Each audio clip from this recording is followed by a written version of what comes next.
Welcome to the Desert Sanctuary with Carl and Laura Forehand. Often when we have doubts about religion or simply want to ask questions, it can feel like we are wandering out into the desert. We would like to invite you to join our sanctuary, the Desert Sanctuary. We've tried to pick guests that would resonate with and challenge us and our fellow seekers here in the desert. We believe that a key to the journey is to keep asking good questions, and we believe that all stories are sacred. Our hope is that you will find life and healing for your body and mind, and that you will be able to be where you are and be who you are. And now, here is our show.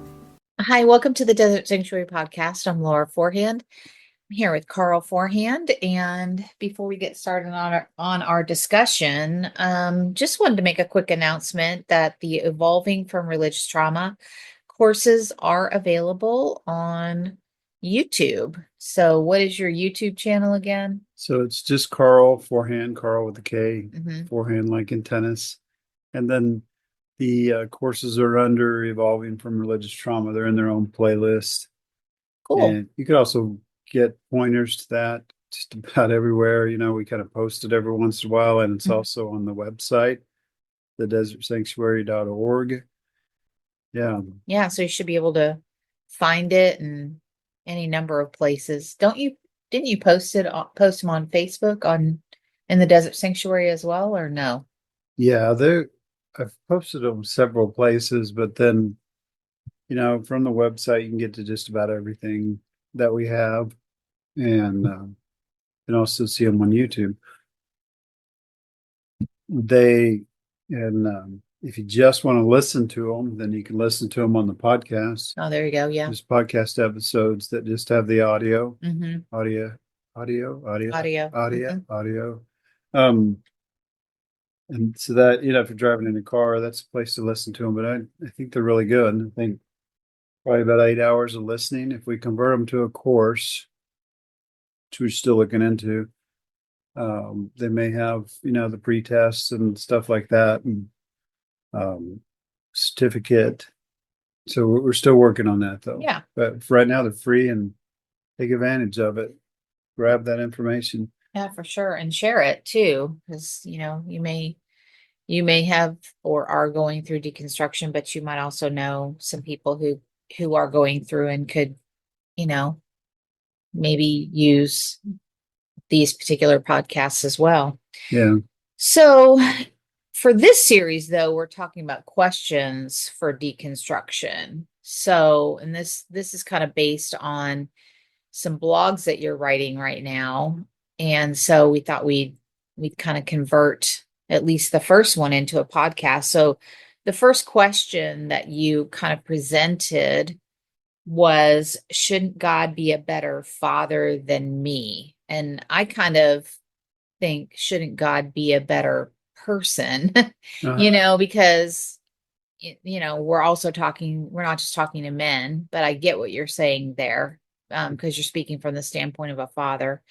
But I also think of, you know, some of these things that you're going to be sharing, you know, could also be like the way we've depicted God, the way the Bible depicts God, not always in the best light, in my opinion. And I feel like, you know, we as, you know, a people, be it a Christian denomination, you know, we're held to a higher standard, in my opinion, than even God is. So, based on how you wrote it, though, your question was, shouldn't God be a better father than me? Yeah. And so that question, the first question, and there's going to be about 14 to 15 of these questions that we asked throughout our deconstruction. This goes back to the very beginning, when I just wanted a framework to work from. And when my deconstruction began is when I started asking questions. The questions weren't like the regular softball questions we ask in Sunday school, which really just propped up what the teacher was trying to assert. You know, you're the best participant in a Sunday school class if you just ask really softball questions that reinforce what the person was already trying to Like they're say. not challenging at all. Yeah, you're not challenging. Most leaders weren't very patient with people asking questions, and they usually found a way to mock that kind of stuff and kind of shame you into not doing it again. In a way, these questions, the one we're going to ask over the next few months, were very liberating. They're almost like I was speaking for generations of people who asked the same questions and got the same non-answers. Mm. Most of the beliefs in question were holes in the doctrinal assumptions that had existed for centuries, if not millennia. I could almost hear the Sunday school teachers, the former pastors, and lifelong church members whispering to me from the grave to please continue to ask these questions. So, to be honest, sometimes questions do not have obvious answers and they may never be answered sufficiently. But I still believe we have to keep asking the questions if we really want answers. Doubling down on our ignorance is no way to make progress in the near term. I continue to ask the questions in this series. Many would believe that these questions make us bitter or we're just causing problems by asking them. I hope the questions help us evolve into a better state of being. Being outside of organized religion, I can finally hear the whispers and observe the drumbeat of the universe and the peace and comfort that I find. I find comfort not in a finalized belief statement, but a way of being that continues to question everything. Mm-hmm. Yeah, I agree. And there is that, I don't know that it's necessarily the congregants that are doubling down when they ask those questions. I believe it's, the religious staff, the church staff that begins to double down and, give platitudes on answers because the questions that we're asking are hard and they're uncomfortable and in a way probably cause many church leaders to think. And Yeah. that's not a really comfortable place to be. Yeah, the staff member becomes uncomfortable, the preacher becomes uncomfortable when you ask those questions. So they double down on what they already Right. believe, and they insist that you don't ask too many more of those questions. So when that person goes to question it themselves Mm. or someone questions them about it, they kind of follow suit. They feel uncomfortable. They do the same thing they saw someone else do. Mm-hmm. They Yeah. know it's uncomfortable and I don't want to not be able to answer the question. So I go back to the answers that were given to me, the simple Yeah. non-answers that, it's God is A lot of beyond bypassing. beyond our belief and we Hmm. bypass. And so we don't ever get to the real questions. So And then sometimes, shame is involved too, because how dare you question, God. So, exactly. yeah. So talk to me about shouldn't God be a better father than me? Where So does that I come said from? this went back to the beginning. Yeah. So when I wrote the book Apparent Faith, I was really thinking through these questions as I was writing. And I wrote in there the scriptures, particularly those in the New Testament, were written by people who often portrayed God as a parent and used the term father. Mm-hmm. So as of now, however many years later, um, I wouldn't really think of God as father or even know that I believe in God. But if God is father, and that's the example we're going to go with, right? Right. That's our kind of default answer in Christianity. Mm-hmm. If God is father and he is love, then his love for his children must at least be better than the love I have for my children. Mm-hmm. And that was from Apparent Faith. And a lot of people pushed back on that and said, well, what are you saying? You're a perfect father? And I said, no, I'm saying I'm not a perfect father. But then if God is the ultimate father, if he's the one we're emulating, then he should be at least a little better than Mm-hmm. me. I'm not asking even that he be perfect, but he should be a better father figure than I am. And just to throw this in here, I think that's why I have such a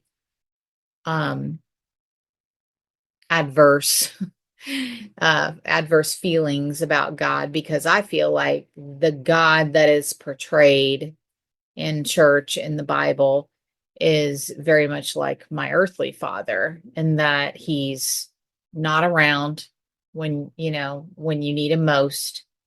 He's silent, you know. Yeah. So that's why and that's something we've talked about a lot, is how I just have a really hard time picturing, even when we started our deconstruction, and you were still, you know, had a lot of God speak still. I mean, Yeah. and trying to help me understand, well, God isn't gendered. That's just kind of how, people way back when made it so that the layperson could understand God, put it in these terms, such as he's a father figure. But I just could never separate the two, the God of the Bible, the God that we learn about in church, and my earthly father.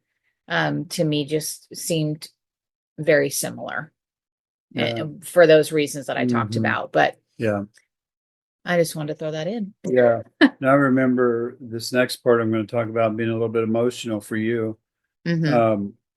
Because I published Apparent Faith in 2019, and it was just a couple of years earlier that we sang the song by Chris Tomlin that called Good Father. Mm-hmm. And we would sing in our worship team. It'd be kind of emotional, and Mm-hmm. people would cry and things like that. But when it was released, we adopted the worship song to our worship team, and we sang it with tears in our eyes. This is what I wrote Mm-hmm. in the blog. Most of us were crying about was that we knew our fathers and our families of origin were not always good, and especially not good. Mm-hmm. So at first we sang with tears in our eyes, but not too long after, Laura and I began to ask the probing question, is God a better father than me? So at first it's easy to say, well, my father may not have been the best, but we have a good father that we worship. And we sing that, what's the word I'm looking for? We were honest about that. Mm-hmm. We were Mm-hmm. hoping that's true, Mm-hmm. but that was also about the time where we were looking into it. Shortly thereafter, 2016, 2017 is when we were really investigating our faith and questioning Mm-hmm. things, and we began to question that idea. Is God really a Mm-hmm. good father? Is he Mm-hmm. really a good God? Is he, and the only way I could do that is compare it. Is he a Mm-hmm. better father than me? Right. So then um, the fodder for this big canon like question was many of the things I'm going to write about in these questions and Mm-hmm. these blogs that we're issuing right now. So, but it's just the multitude of questions that come up when you start really questioning that and say, okay, well, if I'm comparing myself to my brother, which I shouldn't do, my real brother. Am I a better father than him? In a lot of ways, he's a better father than me, and I can go back and forth and compare. But if I do that with God, what kind of questions did I come up with? Well, Mm-hmm. uh, what I wrote down was what kind of father would withhold information, you mentioned this, Mm-hmm. that was critical to my spiritual walk, and then blame it on me when I couldn't understand what he was being so coy about. Right.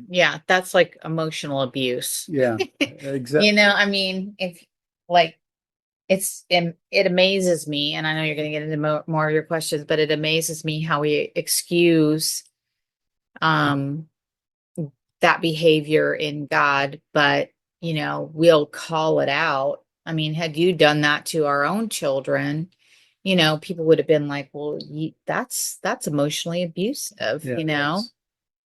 Yeah. but we excuse it away because it's God somehow.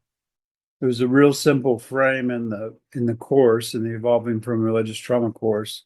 There was a real simple frame where it had a parent had a computer, and he said, "I have a plan for you." His son sitting next to me, and his son says, or the letters above him says, "Well, what is it?" Mm-hmm. And that was the kind of thing we keep going back and Yeah. forth. Well, God has a purpose and plan for you. Well, what is it? Could he just tell me? If he's being coy about it, then like you say, that's abusive. Well, and even like when you, like, I get it. Sometimes you want to surprise somebody with something like, oh, I can't tell you, but like it is not years and decades and, And eh, it's not information that you need right now. right. Yeah. Like I'm kind of that way about Christmas, right? I don't Right. want you to know what it is. I'm going to Right. surprise you, so I'm Mm-hmm. coy about it. Mm-hmm. But that's just a Christmas gift. Right. It's It's not, not your eternal salvation and whether you go to heaven or not. or something that's just important for you to know right now. Mm-hmm. How do I handle this situation? Mm-hmm. What are the words I need, and so on. Mm-hmm. Mm-hmm. That's kind of promised by people, but God seems to be kind of quiet and coy and playing some kind of game. Mm-hmm. But another question was, what kind of father would eternally Mm-hmm. punish their children for minor offenses? I can say there's times when I got too angry. There's times when I spanked, and I regret that. Um, I don't think we were ever excessive with our children, but there was times that I went too far, Mm-hmm. or that we got too mad, or we punished, disciplined them for. We reacted instead of responded. Yeah, exactly. Very good. That's good language. So, but why would a good father create a system that was destined to fail and then kill all of his children, as in the flood, Mm-hmm. when they failed at that system? And I know how people push back on that and say that, well, it's your fault, or the system worked, we just failed. Well, he created us and he gave us the abilities we have according to the narrative. Right. So, why would a father create a situation where their child's going to fail? Mm-hmm. Um, And and supposedly knows they're going to fail. and I that mean, if he's all knowing, then he knows they're going to fail. right. And most people are thinking, well, that's just the way we discipline them. We give them something hard and they can't do it, and then we explain it to them. Well, that's not what it's talking about. It's talking about if created a system where if you steal a piece of candy, then you're doomed to be eternally punished for Mm-hmm. those small offenses. It's just the action doesn't represent the crime. And even we would say now, if someone murdered someone, they should find some kind of forgiveness. They should be able to pay it back. There's something, but it gets all muddied up in that, and it's just doesn't seem like a good parent to me. That would create a system that they're going to fail, and when Mm-hmm. they fail, then you eternally punish them. If they failed and you were able to help them learn from that, Right. maybe That's what I was going to say. that's a Mistakes, that's what I say in my classroom all the time is mistakes are how we learn. And so, but inside of organized religion, with the type of God that we serve, mistakes could lead to your utter destruction and a life spent in hell. yeah. you know. Apparently, in the Old Testament, he wiped out races of people, Mm-hmm. Mm-hmm. and raped their women and all kinds of things for something, Right. and people just try to demonize those people and say, well, they were horrible people, and that's why he took them out. Hmm. But it's kind of hard to see that sometimes. Right. Why would he create an adversary for us that inevitably leads to our downfall and leave us with shame and more unanswered questions? Also, why does he choose favorites?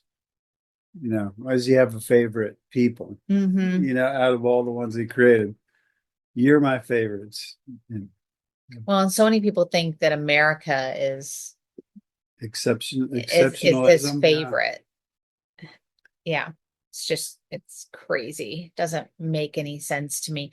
And I'm really glad that like you brought out so many of these questions, not only here, but in your book, Apparent Faith, because like the more we talk about these things, it amazes me how long I had these type of questions, brewing, but it wasn't a safe Couldn't space ask, to you ask couldn't ask the them. questions. Right. Yeah. Well, and even if I asked you, for being transparent, you gave me the ministry response, Mhm. I mean, you had to protect the ministry. So yeah, but I had a hard time understanding the contradictory nature of God. Yeah. I think there's tons of people that do also, but they, for the sake of keeping the trains running, Mhm.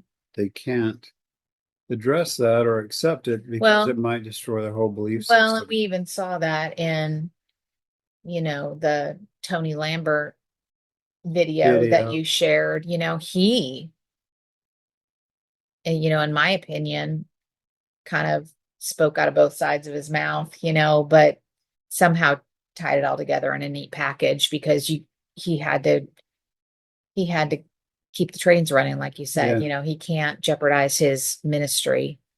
Even says half of the Bible causes him to doubt. Right. But God's Right. sovereignty is sovereign Right. according to our Hmm. tradition, Hmm. right? So I Hmm. got to stick with that. I got to stay with that. Right. And then he just used, his cadence and Yeah. voice Hmm. to sell that message. Hmm. Even though, in my opinion, that's a bankrupt kind of message. Hmm. So I wrote during our 20 years of ministry, I experienced various family issues. You can tell when the father of a family is not doing well. The primary indicator is that the family members continually make excuses for him. Similarly, it is a good method to identify a bad politician by the lemons that explain what he said and what he did all the time. But I also found that to be true in religion and spirituality. I mean, we even call it apologetics when we explain scriptural things. We call it apologetics, as if we're apologizing. Hmm. And I think we should think about that a little deeper. But I think that's what's gotten us in this mess really, because we have been excusing God's bad behavior. Yeah. We saw that during the election. Donald Trump would say something, and you know all the MAGA people, and maybe not even, but people in the Republican Party, because they want to preserve the Republican Party, made excuses. Well, that's not really what he meant. Yeah. And so we've been doing this for, I don't know how many thousands and thousands of years, as we've been making excuses. Well, that's not what God meant, until we need it to be what he meant. And then he did mean what he said. You know what I'm saying? God always means what he says. Well, he means what he says But until then we it got to affects explain the other me, things. until it affects me and my family. And then God didn't really mean it that way. So that's the part that, as well as many other parts, that I'm just like, it makes me mad, because I'm like, if we have to, dance around in circles to make God into this amazing, being that he's not, I think then that's what I felt like I was doing for 20 years of yeah, ministry, was tap dancing around. exactly. I got to say real confidently, God is sovereign, but then I make excuses for him. Hmm. And I seem like I'm always explaining away these inconsistencies. And we have very vague excuses too, like, well, we can't know the mind of God. Yeah. I'm like, very huge, broad generalizations. Who's going to come back at that? I mean, Yeah. And so we just like Tony, we're saying God is sovereign. God knows what he's doing. He's got a plan. He's in control. And we call Jesus, his son, the mhm, word the logos, the logic of God, the reasoning of God. But even with that, then we still end up apologizing and explaining God. Mm-hmm. So I wrote, God, like a good father, should be able to be experienced as authentic and shouldn't need thousands of theology books, sermons, and conferences to make excuses for him. Mm-hmm. The question eventually became, isn't he at least better than me? So I quit looking for God to be perfect and asked the question, was he better than me? How much better than me is he? Mm. And I tried to be authentic and honest about that. And I tried to honestly look at scripture and what I've been taught in church. And it didn't measure up too well. Mm-hmm. In the this series of questions, this is the first one. Has got a better father than me. I'm doing one question at a time so the reader can digest it before moving on to the next inquiry. Hopefully, these questions will challenge you and help you begin to continue to evolve in your journey of discovery. And I would encourage you to make a list of the questions you have, then compare your experience as a parent to the narrative of modern Christianity concerning God as Father. My book, Apparent Faith, is also helpful for probing some of these questions. If you're a little further down the road in your deconstruction, that book may be too far back for you. Mm-hmm. You know what I mean? It's in the early stages. Yeah, it was in the early stages. Still using a lot of spiritual language and so on. Yeah. But it also has more questions for further thought at the end of most of those chapters. Mm-hmm. So keep asking good questions. And anything else you want to mention? No. I have a feeling that this series is probably gonna be challenging for me, because I mean, I think I still do have a little bit of I don't want to say anger and resentment, because I think that then people who are still inside of organized religion like to use that as the reason why I'm questioning. But I do feel that, as with anything, I mean, we've been married for 30 plus years. I got to do the math. 30 something. 30 something years. But in all that time, if you had been deceitful to me, I would be angry. Mm-hmm. And so that's where I'm feeling like I tried desperately to have this relationship with God, and I feel like I was deceived in so many ways. I feel like my questions were never answered if I was even allowed to ask those questions. But then I also feel like, things have happened. I don't know that I want to say that, oh, it's just God's will, as much as, I mean, I think life does happen, but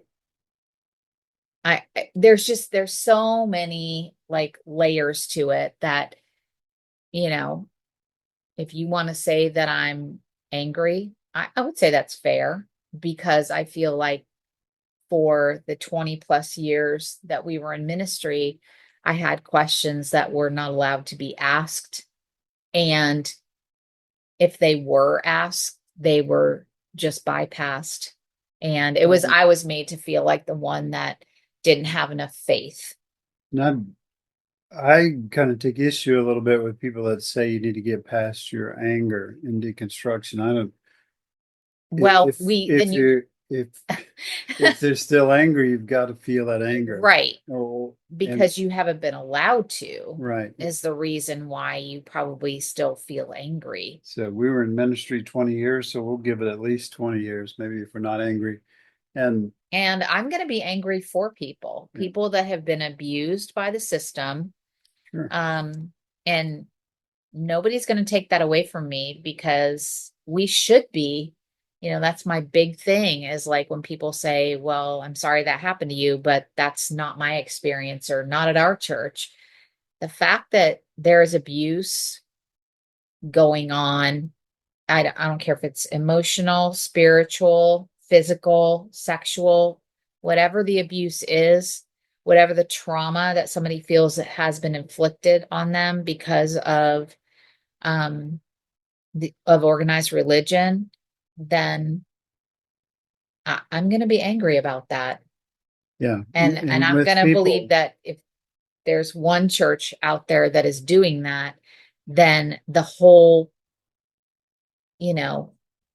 community in organized religion should be irate about that.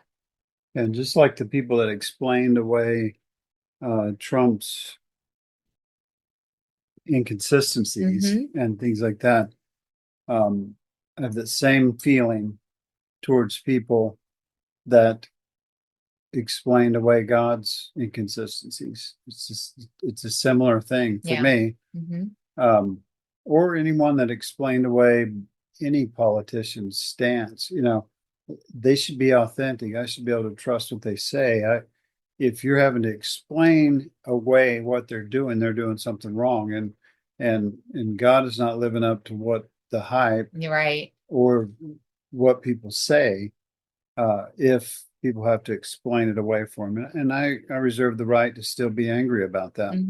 Like you said, because it's hurting other people, and it's not bitterness. That's what people usually accuse you of. You're just bitter. I'm sorry that was so terrible where you were.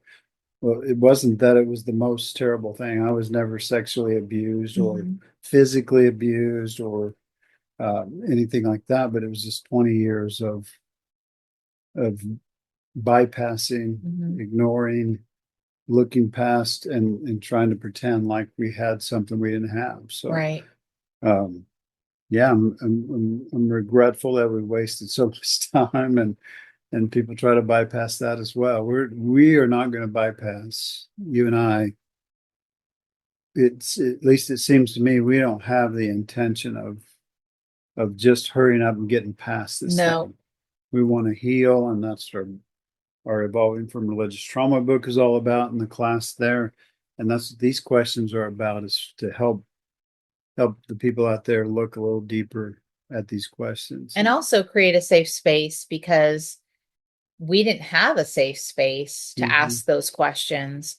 And so I guess for me, I want people to know that this is a safe space to ask those questions. And we're not saying that we have the answers, but we're willing to go alongside and, explore those thhave with you. We may come out on different ends of, the answer, but still, yeah, you have to have a safe space to answer those questions. Absolutely. Or to ask those questions. Absolutely. And it's not, and so if you have other questions that you don't hear us asking, make sure and forward those. We're still recording as of this date. It may go pretty fast. It may take a long time, but we'd love to hear your questions, love to hear your feedback on these questions. And as always, be where you are, be who you are, and be at peace. We'll see you next time. Bye-bye. Thank you for joining us today on the Desert Sanctuary podcast. Remember, all who wander in the desert are not lost. We believe all of our stories are sacred. We are always here if you need someone to hear your story. Check out our blog on Pathos and also our YouTube channel. And stay tuned for our Leaning Forward conference. Remember, we love you. And be at peace.